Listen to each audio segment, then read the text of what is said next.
ज्ञानाञ्जनशलाकया चक्षुरुन्मीलितं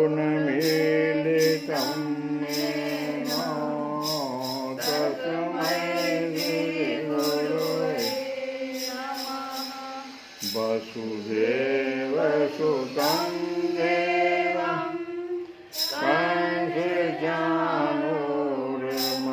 कंसचाणूरमर्दनं देवकी परमानन्दं कृष्णं वन्दे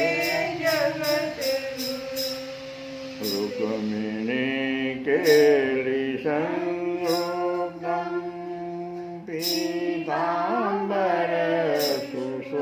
पीताम्बरसुशोभितम्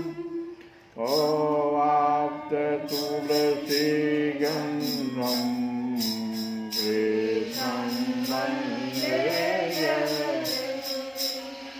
हे कृष्ण करुणा सिन्धु दीनबन्धु जगत्पते गोपेश गोपिकान्तो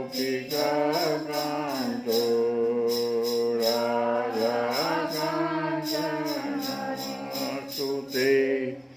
तप्त कांचन गौरांगी राधे वृंदावनेश्वरी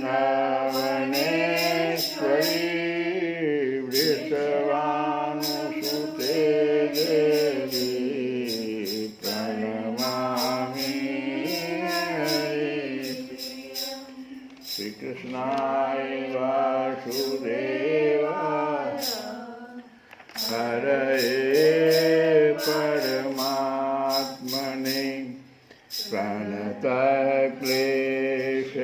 प्रणतक्लेशनाशाय गोविन्दाय नमो नमः। कल की कथा में हम लोग सुन रहे थे कि धर्म परीक्षित जी से पूछ दिया। पहले तो धर्म ने कहा क्या?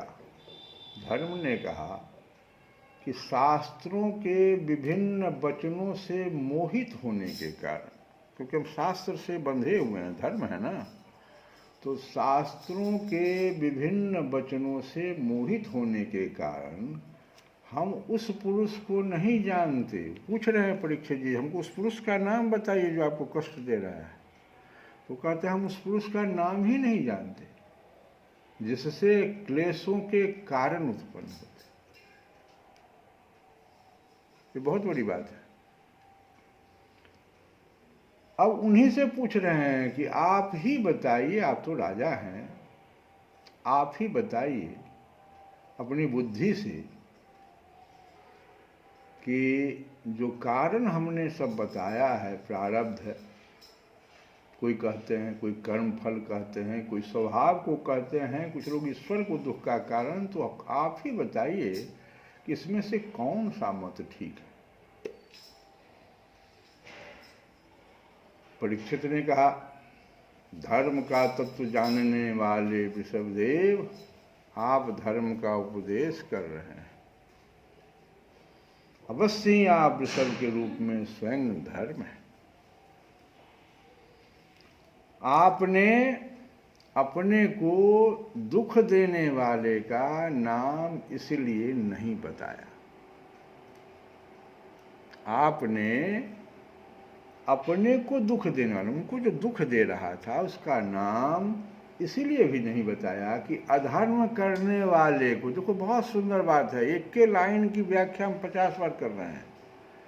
यह हर व्यक्ति के साथ ऐसा है। कहते हैं कि आपने अपने को दुख देने वाले का नाम इसलिए नहीं बताया क्योंकि अधर्म करने वाले को जो नरक आदि प्राप्त होते हैं, एक तो वह धर्म कर रहा है तो उसको तो नरक होगा ही, वो तो ईश्वर जाने। लेकिन हम जो चुगली करेंगे आपके पास, अब ये कह रहे हैं तो वो धर्म करें कि अधर्म करने नहीं, परीक्षित बोल रहे हैं कि अधर्म करने वाले को जो नरक आदि प्राप्त होते हैं, वे ही चुगली करने वाले को भी मिलते हैं। नहीं इसलिए बोल रहे हैं, नहीं बता रहे कि किसके कारण क्लेश हो रहा है, वो ईश्वर जाने। हम चुगली काहे करें, क्योंकि हमको भी तो उतना ही जो है नरक प्राप्त होगा। अथवा दूसरी बात ये हो सकती है, यही सिद्धांत निश्चित है कि प्राणियों के मन और वाणी से परमेश्वर की माया के स्वरूप का निरूपण नहीं किया जा सकता। धर्मदेव, सत्य युग में आपके 4 चरण थे, तप, पवित्रता, दया और सत्य। उस दिन पूछा भी था कि 4 चरण कौन कौन थे, तो तप, पवित्रता, दया और सत्य, 3 वो चरण आपका टूट गया। कौन कौन? तप टूट गया, पवित्रता चला गया, दया चला गया, सिर्फ सत्य बचा हुआ है। इस समय अधर्म के अंश अब किसके कारण गया, तो अधर्म का अंश गर्व से एक चला गया, आसक्ति से दूसरा चला गया, और मद से तीसरा चरण। 3 चरण नष्ट हो गया। एक गर्व से गया, एक आसक्ति से गया, और तीसरा मद से गया। अब आपका 4था चरण केवल सत्य ही बच रहा है, उसी के बल पर आप जी रहे हैं। असत्य से पुष्ट हुआ यह अधर्म रूप कलयुग उसे भी ग्रास कर लेना चाहता है। आप सत्य के बल पर बच रहे हैं, और ये असत्य से पुष्ट हुआ यह कलयुग है, अधर्म रूप कलयुग, तो उसको भी ग्रास करना चाहता है। और ये गौ माता जो हैं, ये तो साक्षात पृथ्वी है। भगवान ने इनका सारी भारी बोझ उतार दिया था, और ये उनके राशि राशि सौंदर्य बिखेरने वाले चरण चिन्हों से सर्वत्र उत्सवमयी हो गई थी। अब ये उनसे बिछुड़ गई हैं। ये साध्वी अभाग्नि के समान नेत्रों में जल भरकर यह चिंता कर रही हैं क्या कर रही हैं कि नाम तुम्हारा तारनहारा, नाम तुम्हारा तारनहारा। पृथ्वी भगवान के लिए गा रही है कि नाम तुम्हारा तारनहारा, नाम तुम्हारा तारनहारा। कब तेरा दर्शन होगा, जिनकी प्रतिमा इतनी सुंदर हो, कितना सुंदर होगा, ओ कितना सुंदर होगा। नाम तुम्हारा तारनहारा, नाम तुम्हारा तारनहारा।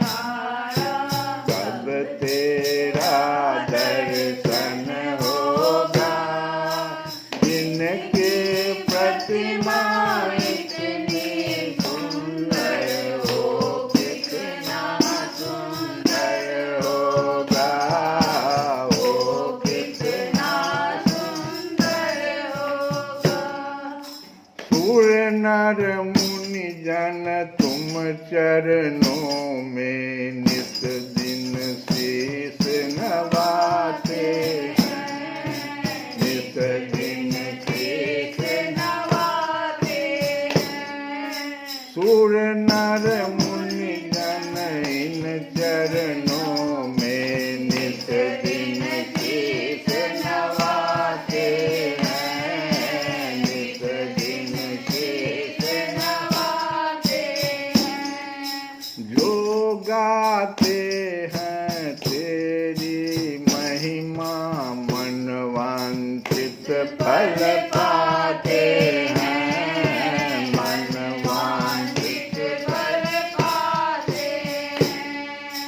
जो गाते हैं तेरी महिमा, मन वांछित फल पाते हैं, मन वांछित फल पाते हैं। धन्य घड़ी समझूंगा उस दिन, धन्य घड़ी समझूंगा उस दिन, अरे जब तेरा दर्शन होगा, जिनकी महिमा इतनी सुंदर हो, कितना सुंदर होगा, ओ कितना सुंदर होगा। नाम तुम्हारा तारनहारा, नाम तुम्हारा तारनहारा। कब तेरा दर्शन होगा, जिनके प्रतिमा इतनी सुंदर हो, कितना सुंदर होगा, ओ कितना सुंदर होगा। दीन दयाल करुणा सागर, जग में नाम तुम्हारा है, जग में नाम तुम्हारा है। दीन दयाल करुणा सागर, जग में नाम तुम्हारा है, जग में नाम तुम्हारा है। भटके हुए हम भक्तों को प्रभु तू ही एक सहारा है, बाबा तू ही एक सहारा है। भटके हुए हम भक्तों को प्रभु तू ही एक सहारा है। हरि बोल। तू ही एक सहारा है। भव से पार उतरने को, भव से पार उतरने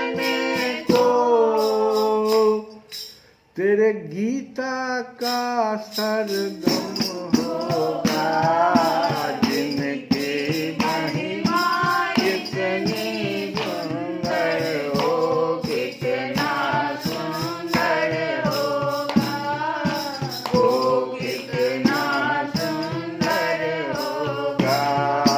नाम तुम्हारा तारनहारा, नाम तुम्हारा तारनहारा, कब तेरा दर्शन होगा, जिनकी प्रतिमा इतनी सुंदर हो, कितना सुंदर होगा, वो कितना सुंदर होगा।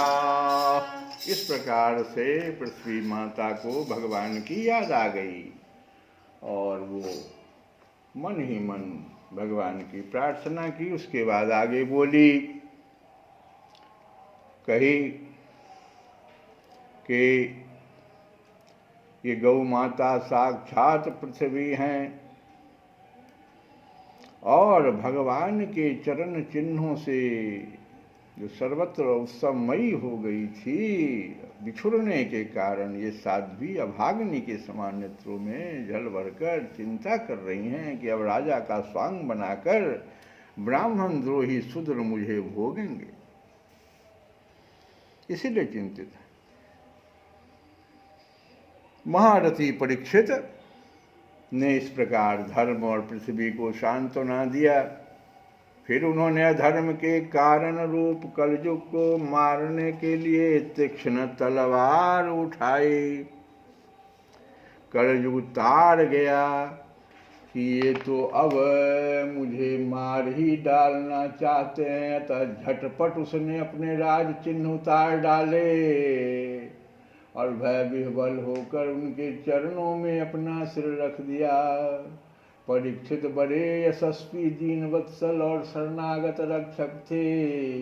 उन्होंने जब कलयुग को अपने पैरों पर पड़े देखा तो कृपा करके उसको मारा नहीं, अपितु हंसते हुए उससे कुछ बातें पूछी। श्री कृष्ण गोविंद हरे मुरारे, हे नाथ नारायण।